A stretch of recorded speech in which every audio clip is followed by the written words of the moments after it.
qu'est-ce que ndeko na yo ba artiste ba quoi s'attendre pas na yo avec toutes les rancines où ils auraient na monde artistique ba s'attendre ni neta ko comme confront na bango comme ambassadeur comme un plus ni na kati ya monde musical lelo yo pe aux ambassadeurs universels de la paix tout le monde a parti est na biso ya mboka moi ba nungu ezali makele ezali depuis tozala lelo yo komi ambassadeur universel de la paix loko nini yo koki ko porter par rapport ya ba marambo zo lekana est na biso mboka national mais peu international parce que le lozo est vrai na bamboka ebele chancelier Desingweze Léon Rolobelo moko na ozongi rapidement la question mutuna ya ndeko nanga wa moi chose ko poser question lobi ma ya querelle entre vous les musiciens to mona gi mama chala mwana ameka pe ko ya initiative moko pona ko sangisa ba musiciens et le lobe pour le beti solo lobi que non o meka moi muke ko mettre o ezalo ko la ba idée pour que bo meko sangala bien so bo meko solo est-ce que vous avez facile est-ce que ba ko pesa opena lito yo wana pour que ba meko yo kapenza o ezalo ko la voix chancelier pour que ba meka pena ko yo kana entre bino ndenge za ba querelle les artistes.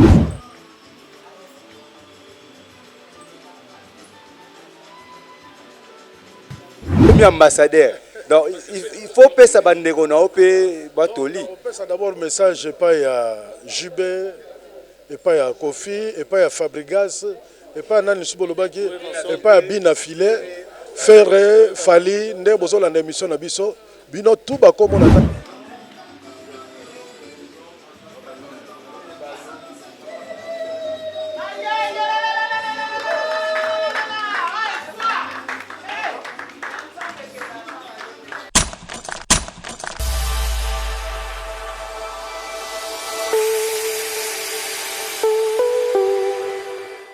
si je ne peux pas, il me sera difficile d'aller trouver la solution dans un autre couple.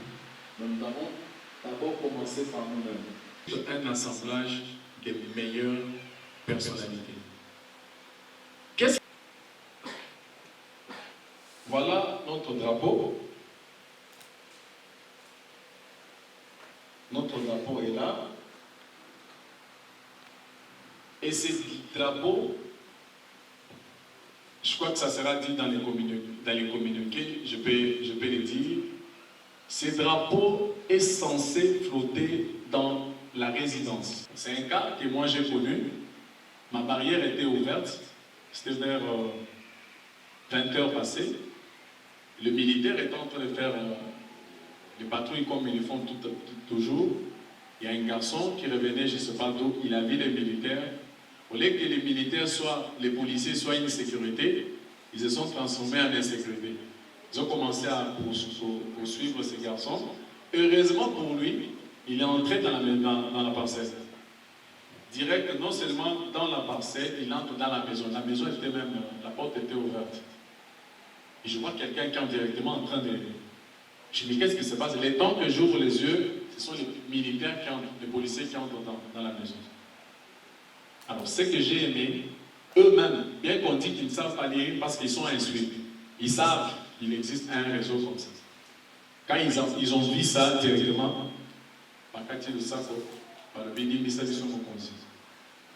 ils sont sortis, ils sont partis. Donc, il faut le mettre à un endroit quand quelqu'un entre, il sait voir qu'on ne va pas badiner là-bas. Vous avez les képis, notre képi là, que nous portons, qui symbolise les pouvoirs pacificatifs, de pacification. Vous avez les macarons. Voilà. Notre macaron est là. Ce macaron est national et surtout international. Nous avons des signes que nous remettons.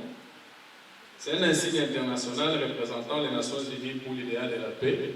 Je crois que d'autres éléments vous seront donnés.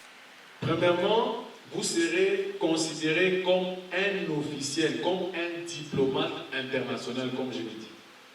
Donc quand vous voulez voyager, tout ça, vous consultez votre dossier, vous dites que vous êtes ambassadeur, on voit un diplomate international, on vous donnera les visas sans problème. Vous aurez à faire de divers échanges avec les collègues des autres pays.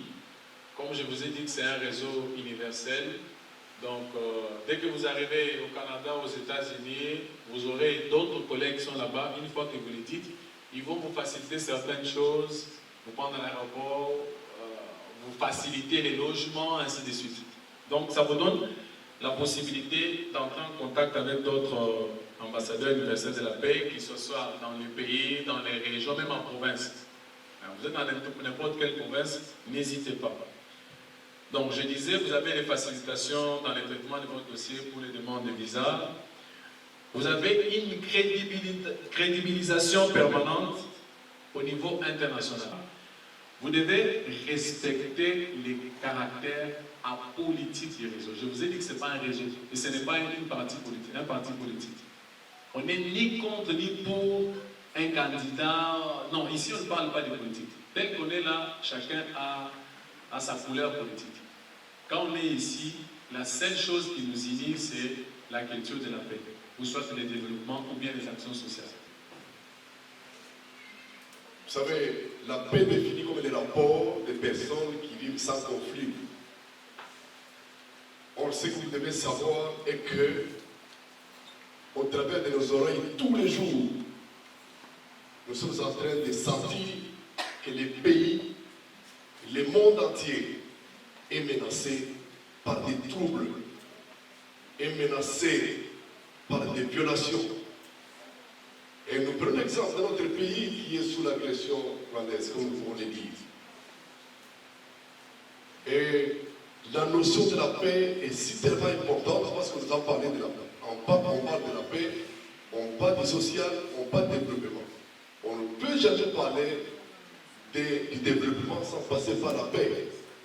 Donc, pour accéder au développement, il faudrait qu'on se rassure d'abord d'un rapport qui conditionne le développement, c'est la paix. C'est dans ces cadres-là que nous devons comprendre que la paix, le développement s'accompagne toujours de quoi? De la paix. Et c'est pour cela que nous devons parler profondément de quoi? De la paix. Et ce qui nous fait la fierté, c'est quoi? C'est qu'aujourd'hui, on est en train d'investir les hommes qui ont accepté volontiers pour être les instruments qui doivent apporter la paix. Parce que le monde a besoin de la paix. Du diplôme, notre Excellence qui a déjà rejoint le réseau, ça sera sous vos acclamations qu'il va recevoir son diplôme.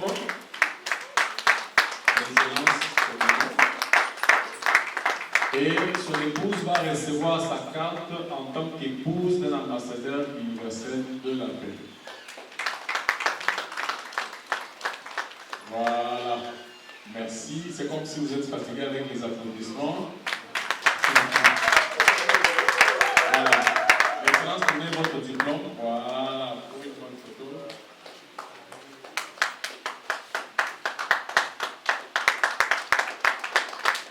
Merci beaucoup.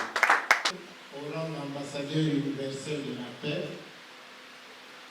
Monsieur Pumbu Bwese Desi.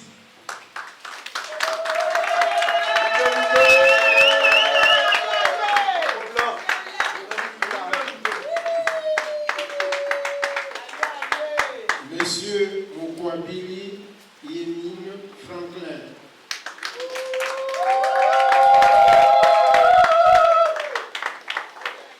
Ils seront désormais appelés Excellence, confère aux résolutions de la Conférence internationale sur la paix durable et le développement communautaire de Genève 1992 ainsi que la noblesse de leur mission.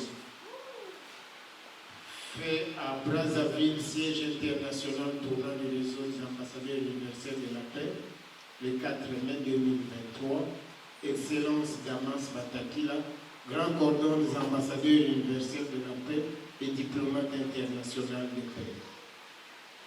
Maman François.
Kingai, selon ma témoignage, depuis 2011, Babanda Rolanda musique nanga depuis drapeau blanc donc l'air na Kinshasa Sika en 2001. Alors le PC que nous faut tout contribuer pour reprendre la paix na kati ya mboka na biso. La paix nde yango de ça le développement. Voilà la raison pour laquelle basali choix na bango pas ya chancelier des Zimbabwe. Merci. Différence déjà entre Yahweh Ranson ambassadeur de la paix na Oyayo. Bon,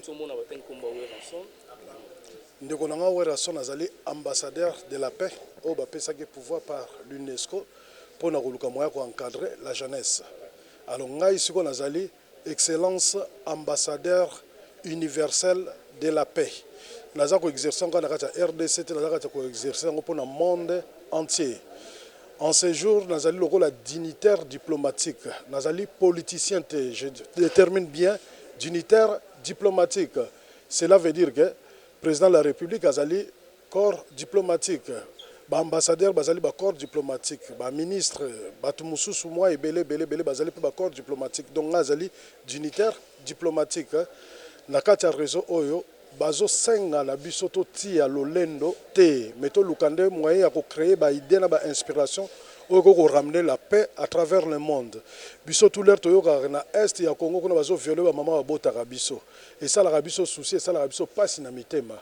Yango bitumba e bandi sikasko donc film e bandi sikasko to kota likambango pour tout lukambo to zong ça la paix à travers le monde, justice à travers le monde. Voilà. Les tout le monde ba artiste émission va passer bango passeport diplomatique donc ce qui yo fait aux passeport. Na si nazo déjà carte passeport dans aux passeport diplomatique te pour la RDC aux la passeport universel pour le monde entier après 6 mois il y a exercice nangai. Donc naza citoyen du monde. Nazali d'origine congolaise mais actuellement na commis citoyen du monde partout na rota monagata monde ezali mboka nangai jusqu'à pour reprendre la paix. Voilà. Vous êtes artiste, alors comme le commis aux nommé au bon ambassadeur, qu'est-ce que ndeko na yo ba artiste ba quoi s'attendre pas na yo avec toutes les rancines où ils auraient na kata monde artistique ba s'attendre ni neta ko commis confront na bango commis ambassadeur comme un plus ni na kati ya monde musical.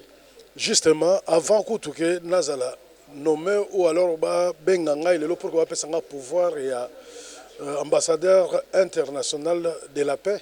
Na pronara déjà la paix na ba chaîne na ba télévision yo surtout na ba émission ba balanda ngai ce qui veut dire que biso ba artiste musicien congolais toko la paix to meka ko comprendre que nous tous on a devoir tous ba peintre la société tous on a soumission ya éducation ya population na biso et na roluka pe tout ça na ba regroupement na biso ba sokoda ndenge tokuta na ba secteur mususu ba imiko to ba na ko la paix lisusu pona la paix totika makambo ya kofinganaka makambo ba crèche mutu na mutu aza na chance na ye mutu na mutu aza na vie na ye mais ntango tosanganaka ezalaka famille musicale tozelaka kaka te soki artiste mise moko akufi après biso tu toke ebele tolati banoir noir bacravate toke tolelie non au contraire de non vivant toluka moye topesa exemple moko ya malamu na bajeune baleki oyo balandi biso na nsima ke boyokani bosangani l'union fait la force voilà.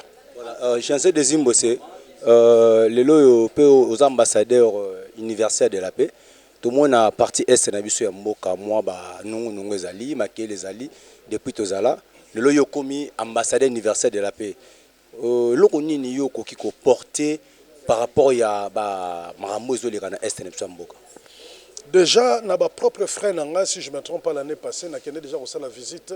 Ce gouverneur na biso ya Nord qui vraiment Rolandango tout à l'heure là, à Romon na émission na kende pour tendre la main à la civilité nanga pour encourager pour soutenir bande ko na biso Butembo, Beni, Goma na côté frontière no surtout kuna na volonté nanga imoko. Mais comme le lo a pesi ngai mission na pouvoir officiel na koluka moyen na vanda pe na équipe nanga to réfléchir na bango na ba conseiller nanga to réfléchir nango to meka koyeba la première pas nini obsotoko entamé dans les tout prochains mois, les tout prochains jours pour nous soutenir la paix et quota vraiment la carte est à Congo la biso. Bon, je tiens déjà à vous féliciter par rapport à Ndengoto comme ambassadeur déjà là actuellement. Vous allez dans réseau ambassadeur au Lelo Bazar pour la paix, pour ne pas dire paix nationale mais paix internationale parce que le Lelo est vrai na bambo kebele. Chancelier des Ingweze, Léon Rolobelo au moko na rapidement la question mutuna ya ndekonanga wa moi je poser question lobby il y a querelle entre vous les musiciens. Tout le monde a dit que match à la moine a une initiative pour les musiciens. Et le pour le petit solo le bic non au mécamo manqué comme mettre aux allées au collab idée pour que bon micro sang la bien bon micro solo. Est-ce que vous avez un facile? Est-ce que vous pouvez se penaliser toi y pour que bon micro yo capenza aux allées au collab voix chanceler pour que bon micro penako yo kana entre bino ndenge za bakere les ara toujours. En tout cas l'air to lukaka la paix ezalaka obligatoire te. Na lobby te que na ko sangisa ba musiciens nyonso tout. Mais na koluka na bunda po na koluka moya ko kotsa d'abord ba paix na kati ya mitema na biso na maloba na biso. Déjà na ko pesa moi exemple ya moke l'air nzambe akela mutu na mutu apesa ka mwanda mwa défaut ya moke. Ce qui yo se permettre finga nga peut-être mitalité défaut yo zanango. So nga na me permettre na finga peut-être nga pe na mitalité défaut nga na zanango. Mais aussi longtemps que tout ça na soumission à l'éducation ya population ya mboka nga na yeba ite bako sala choix na nga en tant que artiste musicien na sala banzembo na ngai kaka nazo prôner la paix drapeau blanc depuis na kitana kati ya mboka l'air musuna mituna pe na sia motema ndeni gouvernement ba benga ngai tenden ba pesa nga mbongo tenden boyema na sala ngo pona gouvernement te na sala ngo pona peuple congolais en général to tombo la drapeau blanc pour que la paix ezala déjà na kati ya mboka na biso. Yango même démarche pe na ozanango ya ko meka ko sola ba artiste ba misem moko mibale misato na sola kana bango tina ba regroupement na biso ke to luka moyen to salela musala oyo nzambe apesa biso pona ko éduquer peuple na biso pona ko tia peinture ya kitoko na kati ya société ya mboka na biso na bitumba te na koswana te na kofinga na te parce que toza pe ba responsable société eta la biso. Voilà. Félicitations à Liboso parce que elo comme nene salami lelo oyo. Alors sentiment de ça qui ndenge ni ntango ko ki appelle wana ke bapona ki yo. En tout cas na loba ke depuis nkola nanga nazako kanisa ke nako kozala pasteur obe nako kozala mosali ya nzambe pour que na te na kati ndako ya nzambe. Alors lelo na koma ko te ya mokili à travers ba chanson. Il y a vraiment ba chanson nanga to lobakano 0% ya insanité na kati. L'air bango bayoki nzambe akoti na sa mitema na bango nazali kutoa te na Kinshasa na Angola batikeli ngai message l'air batindeli ngai message wana tindeli batu mususu baza na raison na ngai ya WhatsApp ba mususu babina no ke ba balingi ba escroquer yo parce que ba aventurer bazaka moi ebele pona lokamo ko sala escroquerie en fin de compte na tindi mutu na ngai moko Abel azali collègue na ngai na côté ya musala akei ko approcher bango amoni que non c'est la réalité. Mais pourquoi yo pourquoi parce que depuis aux ans à la rate mboka au bat bakanza peut-être aux étrangers il y a déjà la paix drapeau blanc À un moment donné, au Bunga qui na circulation, tout le monde le soutient. Depuis 2011, après l'élection, tout le monde a vu tout le monde a vu mingi na mikili ya bapaya. Au change de nationalité, tout garde la nationalité congolaise. Pourquoi? C'est que vous êtes fiers, il y a Rosala congolais. Alors, nous avons besoin de congolais, pour que paix et zone donc pour moi, c'est une fierté. Et non seulement une fierté, nous avons le devoir mener à continuité pour que dépêcher l'ensemble de na robunda bitumba na ndenge na senga la paix pour na bana pour na ba mama pour na mboka na biso ndenge na robunda nango pe à travers le monde JB Fali Ferré ba relation za beaucoup ma ambassadeur oui voilà non c'est qui c'est parce que la moto que na se contrôle le côté à polémique hein mais lokola ezalba eza yo comme ambassadeur. Donc, il faut que ça bande batoli. On peut d'abord message pas à Jubé, et pas à Kofi, et pas à Fabrigas, et pas à Nani Subolobaki, et pas à Bina Filet, Ferré, Fali, Ndebozo la émission Nabiso, Bino tout bas comme on attend que vous êtes responsable. Moussala Nabiso, tout ça la pour Nabiso, tout ça la pour na peuple. Peuple batala Rabiso, autorité batala Rabiso. Na souhaité na kati réseau on azala ngai moko te toko matin un jour 10 ata 20 même ba génération asima baroya donc elingo ba no ba collègue na ngai ya boulot to bongisa moi ezaleli na biso ba conflit na biso to bomba on na kati ba frigo to valoriser culture na biso na musala on nzamba pesa biso pour que to salela peuple congolais na peuple ya monde entier parce que musique ezali universelle. Merci beaucoup. Merci beaucoup chancelier des Zimbabwe. Merci beaucoup, très cher internaute de Moïse de la presse congolaise. On est là, donc on est presque à la fin. Je suis avec Rochelle, le porte-parole de Zimbabwe. Rochelle, le monio pe awana inisa na couronnement. Je peux appeler couronnement. Il y a président nayo de Zimbabwe. Impressionne les années par rapport au journal. Bon, premièrement, il a dit que tout comme il n'a pas Moussousou. Le président Zaki Mission, maintenant soit comme il y a ambassadeur universel de la paix. Et là, au moment où le bara est rare que Azul sous couronnement apparemment pour batala qui n'a rendu batala qui n'a musique à Zobeta, azaka musicien moko non, azan non insanité en plus mingi a pesa honneur na ba maman. Lingara mingi valeur na ba maman batali pena na rang social na ye batali na rang na ye et que azo mérité azala vraiment ambassadeur universel de la paix.